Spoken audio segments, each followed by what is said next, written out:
Raheem Morris and Terry Fontenot, are they on the hot seat? And what do we need to see from both for them to stick beyond 2025?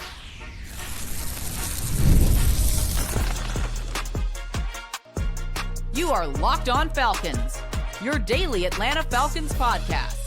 Part of the Locked On Podcast Network, your team every day. Welcome back, everyone, to another illustrious episode of the Locked On Falcons podcast, your daily Atlanta Falcons podcast, part of the Locked On Podcast Network, your team every day. And if you do not know me, I'm your very humble host, Aaron Freeman, a.k.a. Mr. Drew, a.k.a. the iron that sharpens the iron, a.k.a. Mr. a.k.a. And I've been covering the Atlanta Falcons for almost 2 decades, formerly at falcfans.com, RIP. Still going strong on this podcast, where I've been podcasting for over a decade, and appreciate each and every one of you that goes strong with me as everydayers. And that means you make this podcast your first listen each and every day. And all you got to do to become an everydayer, subscribe or follow for free on YouTube or wherever you listen to podcasts. So we are having another mailbag episode. We'll talk about, the new RB3 in town. What are the odds of Kirk Cousins' replacement at QB2 potentially already being on the roster? We'll take a look at the potential free agent markets for some of the Falcons' impending 2026 free agents like Kyle Pitts, Tyler Allgeier, and Arnold Ebiketie. And we'll start today's conversation talking about 2026 and beyond by looking at, the job security of Raheem Morris and Terry Fontenot, because this comes from one of our Locked On Falcons insiders, Marcus W. He asked, what are the odds of the Falcons keeping Raheem and firing Terry if the Falcons miss the playoffs again this year? And so to answer your question up front, Marcus, I'm pulling this number out of my butt, but it's 20%. And I'll explain what part of, which intestine this number is coming from. But I interpret your question a little differently than maybe you worded it, Marcus, because when you say miss the playoffs, I'm going to interpret that as finishing under 500, having a losing record, because I think if this team has a winning record, regardless of whether they make the playoffs, they're probably not firing anybody. And so and there's certainly a world where the Falcons finish 9-8 or better and miss the playoffs. We've seen consistently since the NFL expanded to 7 playoff teams that at least one team every year has finished with 9 or 10 wins and missed the playoffs. Last year, it was the Seahawks. Several years has been the Bengals. And of course, the caveat we have to say is just, not every 9-8 is created equal. It's a different conversation. If, say, the Falcons started the season like 7-2 and then finished 9-8, but assuming that there is a air quotes normal 9-8 finish, I do feel like that's going to result in everybody keeping their job, Raheem and Terry included. So to me, really, when you're asking this question, Marcus, I'm saying I'm interpreting it as, if the Falcons finish 8-9, what are the odds that the Falcons keep Raheem and fire Terry Fontenot? Because I think winning record, everybody keeps their job. 7-10 or worse, I think probably everybody's getting fired. 8-9 is really kind of the point where now there's a debate. And so that 20% basically comes from, I would say there's probably a less than 10% chance that if the Falcons finish 8-9 that Terry Fontenot keeps his job, but there's probably like a 30% chance that Raheem Morris keeps his job in similar circumstances. And 30 minus 10 is 20. And I'm sure some of you guys are like, that's not how math works. And it's like, well, that's how my math works, at least today. So, when we talk about Terry Fontenot, go back to this past January, there was a very vocal outcry for, I would say a vocal majority of people wanting Terry Fontenot to be dismissed, given 4 years with no winning seasons, and I being, the alleged contrarian, didn't quite see it that way, because I wanted to see if Terry Fontenot could dig himself out of this hole. And I think if this team finds a way to finish this upcoming season with a winning record, that is digging itself out of the hole to some degree. Now, I do understand that there's a lot of people listening and watching right now that think if this team finishes 9-8, that is underachieving. I don't agree with that. I don't think other people should agree with that, but we're not going to get into that on today's episode. I think in a world where they finish 8-9, that to me is Terry did not dig himself out of the hole, right? And you got to go, right? And even though, one of the reasons why we were like, we got to keep Terry, or at least I was like, you got to keep Terry because you don't want a new GM hamstrung with limited draft capital and limited cap space in a scenario where this team doesn't achieve its goals of having a winning record this year, and they fire Terry Fontenot. Yeah, a new GM is going to be hamstrung with limited draft capital and limited cap space. But at that point in time, it's like, well, you're not going to give Terry another shot. You already let Terry cook, and what he cooked did not taste good. And so now you just got to, it is what it is. Basically, you got to start that clock on a new GM. When it comes to Raheem, I do think he has a fighting chance if the Falcons do finish like 8-9, because he doesn't have quite the baggage of 3 non-winning seasons like Terry Fontenot has going into it, but 2 non-winning seasons is not going to be a great look for him. I think the key for Raheem's salvation is you want to avoid a Dan Quinn situation. As we well know, the downfall of Dan Quinn was because he had some questionable coordinator hires. When you're a CEO type head coach that Raheem is, right, where you're not primarily responsible for calling plays on one side of the ball or the other, who you hire as coordinators is critical to your success, or at least more critical to your success than it would be at least if you're, say a Sean Payton or somebody else, or Todd Bowles, that can basically take direct control over the play calling on one side of the ball, right? And so far, when it comes to the coordinator hires, Raheem hasn't impressed that much, right? The Jimmy Lake hire fizzled. We'll see what happens with the Jeff Ulbrich hire. But piggybacking on yesterday's episode, if we're going to come away from the season feeling good about the Jeff Ulbrich hire, it's probably going to be because the Falcons have a defensive ranking that has a 1 in front of it rather than a 2 in front of it. And it's a similar conversation with Zach Robinson, right? Where you want to be in a position by the end of the season where Zach Robinson is widely held to be one of the hottest names on the head coaching market, and whether that leads to him getting hired or whatnot, you need to have that conversation. If he's just kind of like, oh yeah, he got like 1 interview, but he was never anybody's front runner or anything like that. Like my man needs to have like 5 interviews or whatever the equivalent is. And so like, even if Zach Robinson gets hired away, you want to feel like, oh, well, Raheem nailed the Zach Robinson hire, so that we're going to give him the benefit of the doubt for whoever he hires to replace Zach Robinson, whether that's TJ Yates or whoever it is, right? Like that's what you need to have in order to justify keeping Raheem, because in a world where you're firing the general manager and you're bringing in a new general manager, you don't want to have that guy, quote unquote, hamstrung, in addition to not having a 1st round pick and not a 5th round pick and limited cap space. You don't also want to have that guy have to deal with a quote unquote lame duck head coach because you came away from this season being like, yeah, well, we could go either way with Raheem, and we want to be fair and give him 3 years, but at the same time, he hasn't really shown us anything in the first 2 years that deserves a 3rd year. It's just kind of the nature of the beast as we sit here at this point. Like Raheem, as we said last year when they hired him, the reason why they fired Arthur Smith is because they didn't win games. And, I don't think it would be fair for Raheem to get fired after 2 seasons. Like, I don't think that's fair, but it is what it is. It's just the nature of the beast is how this league works. It's a result-oriented business. And they hired Raheem because they believed that he could win more games than Arthur Smith. And, 8-9 is better than 7-10. But 2 years of 8-9, that's going to be, it's only marginally better than 3 years of 7-10 is basically sort of the situation at that point. And so that's why I think, this team would be probably looking to move on. And it would be hard for me to sit here, as much as I like Raheem, to defend it, given those circumstances. So that to me is really the question. Like, and then you top of that, you say like, okay, well, Aaron, the circumstances of keeping Raheem is like, you got to feel great about his coordinator hires after a rough year 1.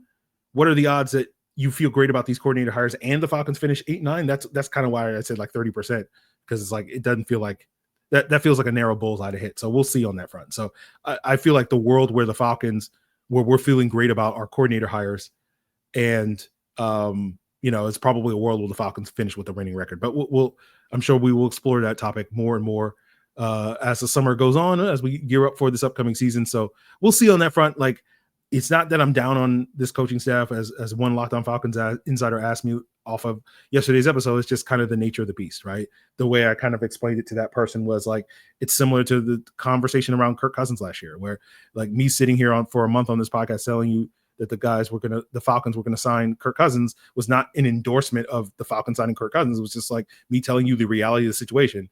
And me sitting here talking about Raheem Morris and Terry Fontenot and Zach Robinson and Jeff Ulbrich being on the hot seat is not saying, yeah, they suck and they're terrible coaches. It's just the reality of the situation. So I feel like I would be doing you guys a disservice if I was just sitting here telling you it's all going to work out and it's all going to be glorious.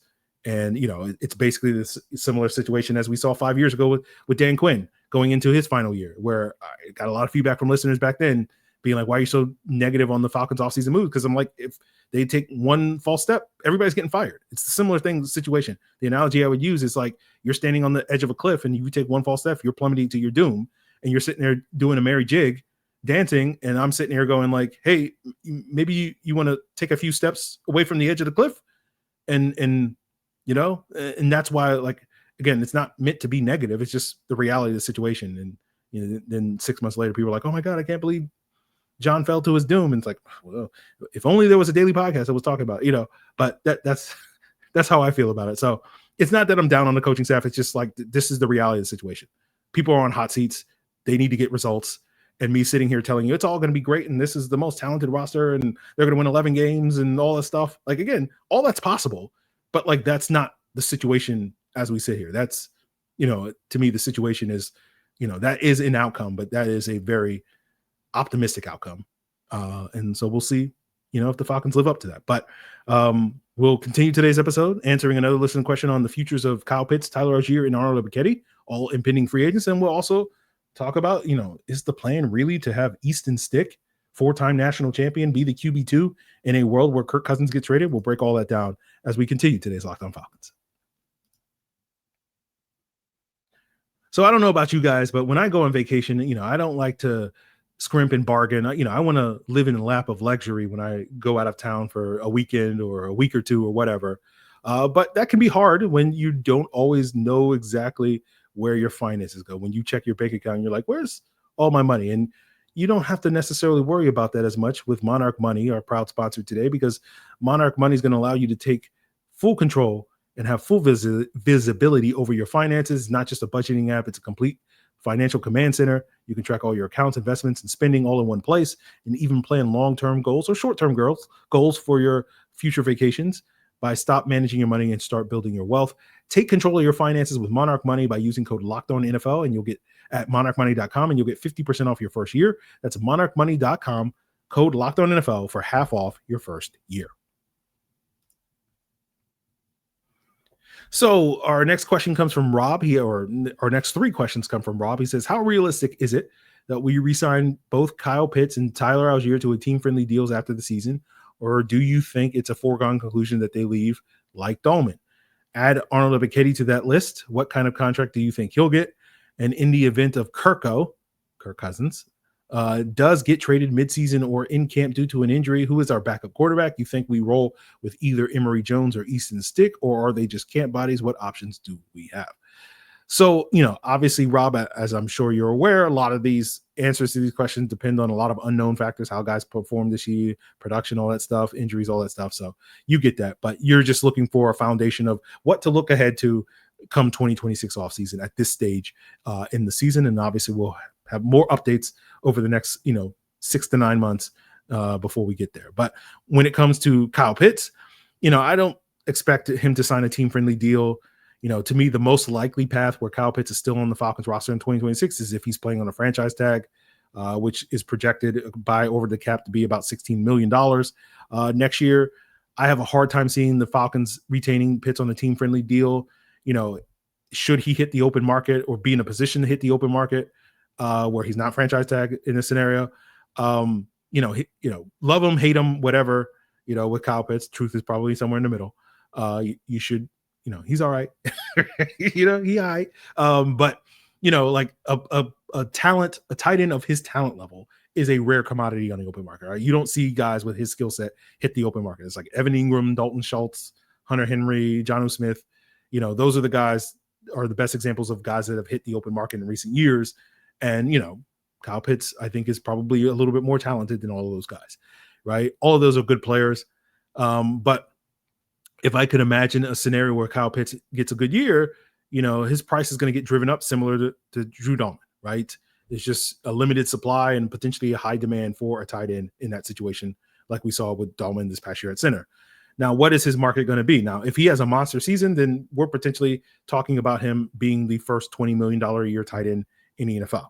I don't expect him to have that type of year. I expect him to have greater production than he had last year, but I'm not expecting Kyle Pitts to, go back and have 1,000-yard season or anything like that this upcoming season. $15 million a year if he has another sort of average season just because of, the market driving up his price. I could see that, right? I could also see, him signing a 1-year prove-it deal for as little as like $6 or $7 million. Now, I don't think that would be with the Falcons. I think if he was going to sign a prove it deal, he would probably seek greener pastures, given that, things haven't gone great for him in Atlanta in the last couple of years. So that's kind of how I see the Pitt situation. I don't think it's a foregone conclusion that he's gone in Atlanta, but I would not bet on it that he's going to be back next year. Now, I think with Allgeier, there's a higher chance that he does re-sign with the Falcons and potentially on a team-friendly deal. He had about 150 touches last year. Jalen Warren and Jordan Mason had very similar workloads. They both signed $5 million a year deals this offseason. That to me is kind of Allgeier's current market. Do you consider $5 million a year team-friendly? Some would. We could also see Allgeier's market blossom, and some team says we think he's capable of having a bigger workload, right? Bigger power backs like David Montgomery and Ramondre Stevenson, both average like 260 touches last year and have signed deals for like $9 million a year. So in my opinion, like Allgeier's range of market is kind of like $5 to $10 million, somewhere in that range. There's certainly a world where he could sign for less than that, maybe $4 million or whatever. And again, I think relatively speaking, a $4 or $5 million deal would be a team-friendly deal for Allgeier. I could certainly see, I think it's far likelier that Allgeier could sign a sort of 1-year prove-it deal with the Atlanta Falcons than with another team, right? More so than Pitt's. When it comes to Arnold Ebiketie, his market really depends on the season, right? You're hoping for a Jonathan Cooper-like year from Arnold Ebiketie. Cooper is coming off a 10.5 sack, 61 pressure season, earned himself a $13.5 million deal on a 4-year extension from the Broncos. The prior year in 2023, he had 8.5 sacks and 55 pressures. That's what we're hoping for Arnold Ebiketie. We'll see if we get that. And so AK's market is going to range heavily on his production, right? You could be as high or higher than Cooper's, right? There's a world where he could get north of that, particularly if he has a double-digit sack season and could get $15-16 million a year, because we know that when good pass rushers hit the open market, teams are willing to pay a premium for that. But I could also see a world where his market is somewhere in like the $6 million range, because DJ Wanham, who had 8 sacks and 38 pressures with the Vikings in 2023, signed a 2-year deal with the Panthers that averaged about $6.25 million a year. So, I would guesstimate right now that AK's market is around $8 million, and he can build that market up based off of the season that he winds up having. When it comes to the backup quarterback conversation that you asked about, I think in this hypothetical world, very hypothetical world, where Kirk Cousins is traded, I would assume that the Falcons plan to have Easton Stick be the backup.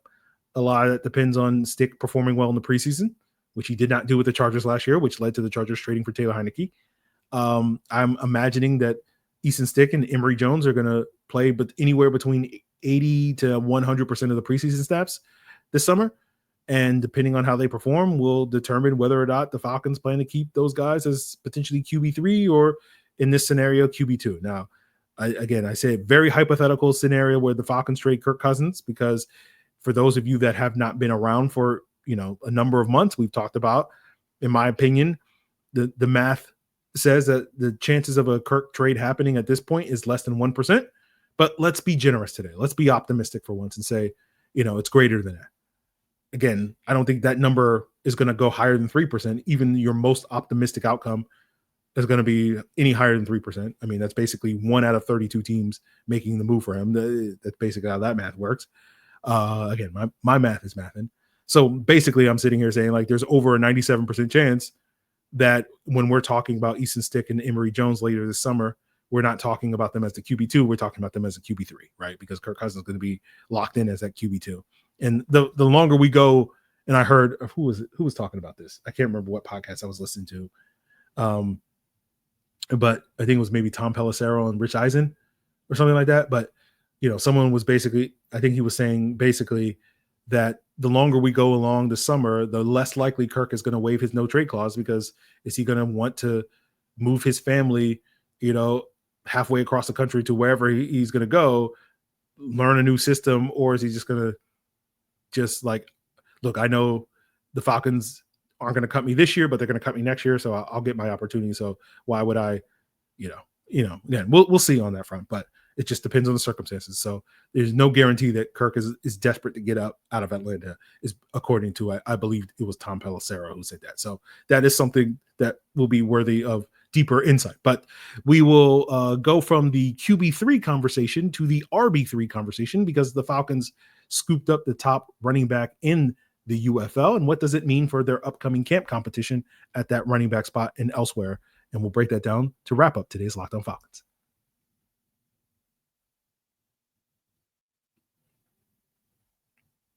So in case you missed it, the Falcons signed running back Jashaun Corbin, formerly of the San Antonio Brahmas of the UFL. And for those of you that don't know what the UFL is the XFL in the other league, the USFL, that combined forces.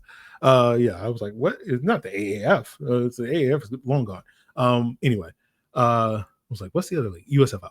But Jashaun Corbin was the UFL's leading rusher in the regular season with 515 yards. He averaged about 5.3 yards per carry, which was among the top at the running back position. He led the UFL, according to PFF, with 9 15-plus yard runs. So, yards per carry is always a good measure of explosiveness. So he potentially is adding some juice to that running back room that lacks it outside of Bijan Robinson. For those of you that don't know Corbin's background, he went to FSU. He signed as an undrafted free agent with the Giants in 2022, spent some time on their practice squad, as well as the Panthers practice squad. He did play 6 games with the Giants in 2023, predominantly on special teams. I think he did get some garbage time reps on offense in one of those games. And so the question is this a camp body, or is this a guy that has a legit shot at making the roster? And initially, when the first saw the news that the Falcons were signing him, I was like, okay, he's probably more of a camp body. But he does have a legit shot at making the roster. And then, an hour or two after I saw the news that the Falcons had signed him, the Falcons announced that they were cutting Jace McClellan to make room for Jashaun Corbin. And Jace McClellan was the front runner to be the RB3 this year. And so now it's more than just a camp body. Like, he has an absolute legit shot to make the roster now that Jace McClellan is gone, right?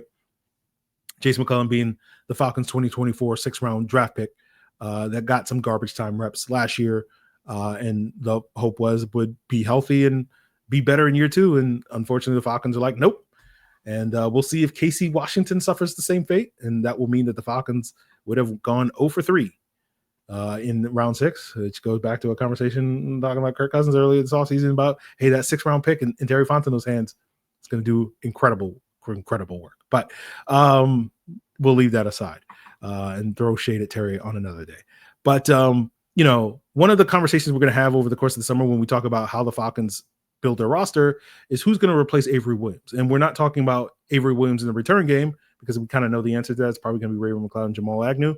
But it's going to be who's going to be the personal protector on the punt team, which is a critical spot on that role that I would argue is more impactful on a game-to-game basis than the return specialist, because that guy is the last line of defense to prevent a block punt from happening.